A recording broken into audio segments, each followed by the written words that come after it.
అయితే ఈ KK survey గురించి వస్తే ఇదే అంశం మీద మనం ఇవాళ ఒక ఎడిటర్ లైన్ రాయడం జరిగింది మిత్రులారా. ఎడిటర్ లైన్లో ఏముందో మీకు ఒకసారి చెప్పేటువంటి ప్రయత్నం చేస్తా. ఇక్కడ చాలా స్పష్టంగా మీరు చూడండి. ఇక గెలిస్తేనేమో రేవంత్ పులి, ఓడిపోతేనేమో నవీన్ పిల్లి. ఈ టైటిల్ నేను ఉట్టిగానే పెట్టలే, రేపు జరగబోయేది ఇదే. ఆల్రెడీ పరిస్థితులు చూస్తూ ఉంటే, సర్వేలు చూస్తూ ఉంటే, రాజకీయ పరిణామాలు చూస్తూ ఉంటే, ప్రజల వాయిస్ వింటూ ఉంటే, అది తెలుసుకుంటూ ఉంటే ఎవరు గెలుస్తారు ఎవరు ఓడతారు అనేది అక్కడ చాలా క్లియర్గా అర్థమవుతూ ఉన్నది. మీరు సోషల్ మీడియాలో ఏడ ఓపెన్ చేసినా కానీ ప్రజలు ఒక తీవ్రమైనటువంటి ఆగ్రహంతో, ఆగ్రహావేశాలతో ఉన్నారు. జూబ్లీహిల్స్ ప్రజలు చాలా అంటే వాళ్ళ నియోజకవర్గం గురించే మాట్లాడతలేరు, తెలంగాణ ప్రజలు పడుతున్నటువంటి గోస గురించి కూడా మాట్లాడుతున్నారు. ఎవడు పెట్టమన్నాడు ఫ్రీ బస్సు ఏం పెడితేవి, మా మొగోళ్ళందరికేమో టికెట్లు పెంచుతీవి, ఎవడు పెట్టమన్నాడు అని చెప్పేసి ప్రభుత్వాన్ని ప్రశ్నిస్తూ ఉన్నారు. ఈ కోణంలో ఓటమి కళ్ళ ముందు కనపడతా ఉన్నది రేవంత్ రెడ్డికి, కాంగ్రెస్ పార్టీకి కళ్ళ ముందు కనపడతా ఉన్నది. మరి కవర్ డ్రైవ్ కావాలి కదా, ఏ రకంగా కవర్ డ్రైవ్ చేసుకోవాలి? ఇవాళ 2వ తారీఖు మళ్ళొచ్చే ఆదివారము 8 అవుతుందా, 2 అంటే 8 అయితే 9 అవుతుంది. సో కాబట్టి నీకు మళ్ళీ వచ్చే ఆదివారం లోపల మారిపోతుంది సినిమా. అందుకని నేను ఇవాళ ఒక వార్త, ఒక ఎడిటర్ లైన్ రాష్ట్రం. గెలిస్తేనేమో రేవంత్ పులి అని చెప్పేసి ప్రచారం చేయించుకుంటాడు, నల్లమల పులి మొత్తం గెలిచేసింది అని చెప్పేసి ప్రచారం చేయించుకుంటారు.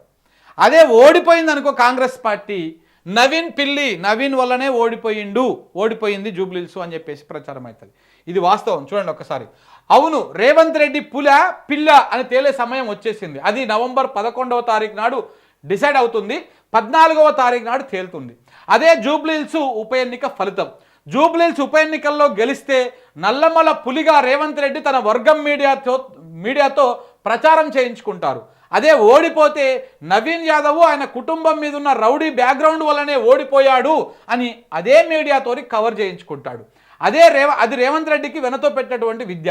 రేపు ఫలితాలలో ఏమాత్రం తేడా అయినా కవర్ డ్రైవ్ కోసం ఇప్పటికే మీడియాలోని ఓ వర్గానికి చెప్పి ఉంచారనేది ఆయన దగ్గర ఉన్నటువంటి ఒకరిద్దరు సీనియర్ జర్నలిస్టులే సన్నిహితులతో చెప్పుకుంటున్నటువంటి మాట ఇది.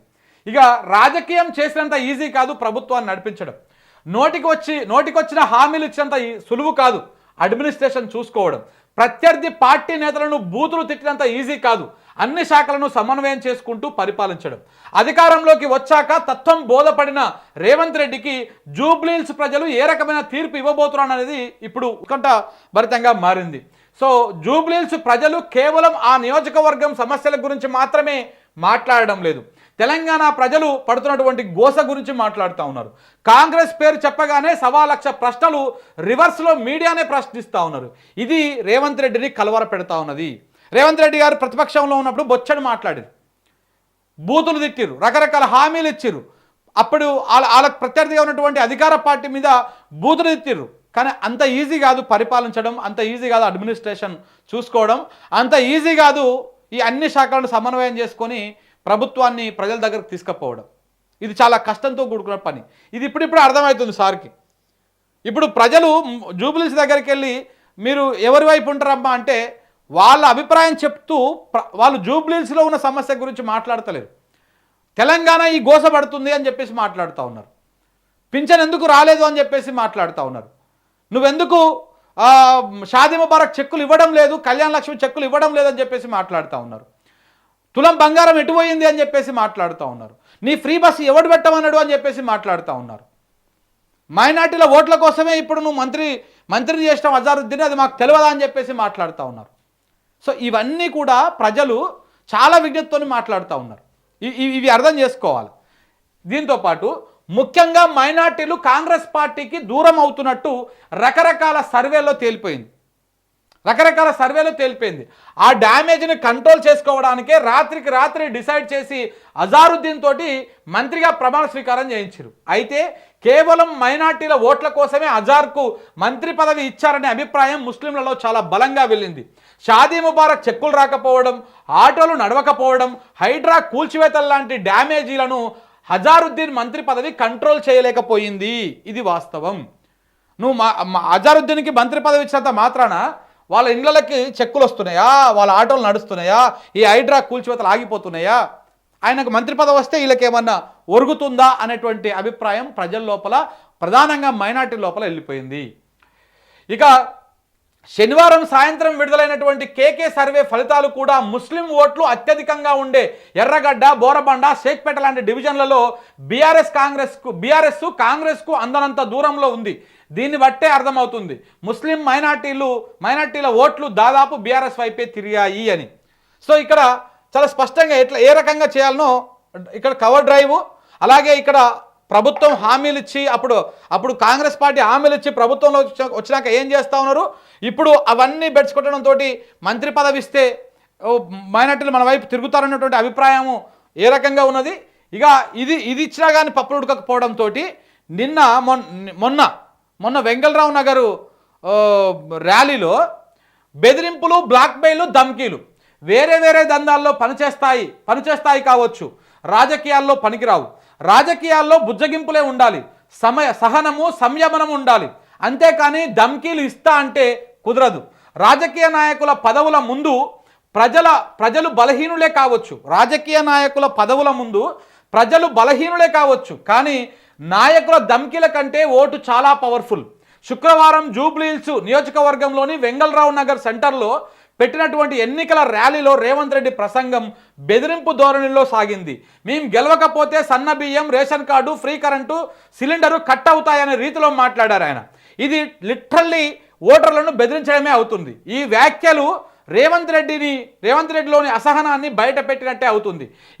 ఇది ఇలా బెదిరింపులతో ప్రజలను భయపెట్టాలనే ప్రయత్నం చేస్తే అసలుకే ఎసరొస్తుంది. రేవంత్ రెడ్డి ఇంట్లో నుంచి ఇస్తున్నాడా అని ప్రజలు అనుకునే ప్రమాదం కూడా లేకపోలేదు. ఇది వాస్తవం. సో ఇట్లా నువ్వు బెదిరిస్తే నీ ఇంట్లోకి వెళ్ళి ఏమైనా ఇస్తున్నావా, నువ్వు ఆపేస్తా అంటే నీ ఆస్తులు ఏమైనా కరగబెట్టి ఇస్తున్నావా అని చెప్పేసి అనుకున్నటువంటి ప్రమాదం కూడా లేకపోలేదు. వాస్తవానికి రేవంత్ రెడ్డి ఇజ్జత్ కాపాడేది నవీన్ యాదవే. ఓడిపోయినా చెప్పుకోదగ్గ ఓట్లు పడతాయి ఇది నవీన్ యాదవ్కి. ఇప్పుడు నవీన్ యాదవే రేవంత్ రెడ్డి ఇజ్జత్ కాపాడేది. అది ఎట్లనో చూడండి. అదే నవీన్ యాదవ్కు కాకుండా ఇంకెవరికి టికెట్ ఇచ్చినా బీఆర్ఎస్ గెలుపు నల్లేరు మీద నడికే అవుతుండే. కాంగ్రెస్కు డిపాజిట్ కూడా కష్టమే అయ్యే పరిస్థితులు వచ్చేవి. అవన్నీ దృష్టిలో ఉంచుకొని అధిష్టానాన్ని ఒప్పించి మరీ నవీన్ యాదవ్కు టికెట్ ఇప్పించుకున్నాడు రేవంత్ రెడ్డి. అయితే ఇక్కడ నవీన్ యాదవ్ గెలిస్తే తన ఖాతాలో వేసుకుంటాడు. అదే ఓడిపోతే మాత్రం నవీన్ యాదవ్ వారి తండ్రి Srisailam Yadav background rowdy sheeter లాంటి సాకులు చూపించి దులిపేసుకున్నటువంటి ఛాన్స్ కూడా లేకపోలేదు. ఇది అసలు కథ. గెలిస్తేనేమో ఆయన ఖాతాలో వేసుకుంటాడు, ఓడిపోతేనేమో నవీన్ యాదవ్ వల్లనే ఓడిపోయిండు, నవీన్ యాదవ్ వల్లనే ఈ డ్యామేజ్ అయిందని చెప్పేసి చెప్తారు. ఇక కానీ జూబ్లీహిల్స్ ఉప ఎన్నిక ఫలితము రేవంత్ రెడ్డి రాజకీయ భవిష్యత్తును కూడా డిసైడ్ చేయవచ్చు.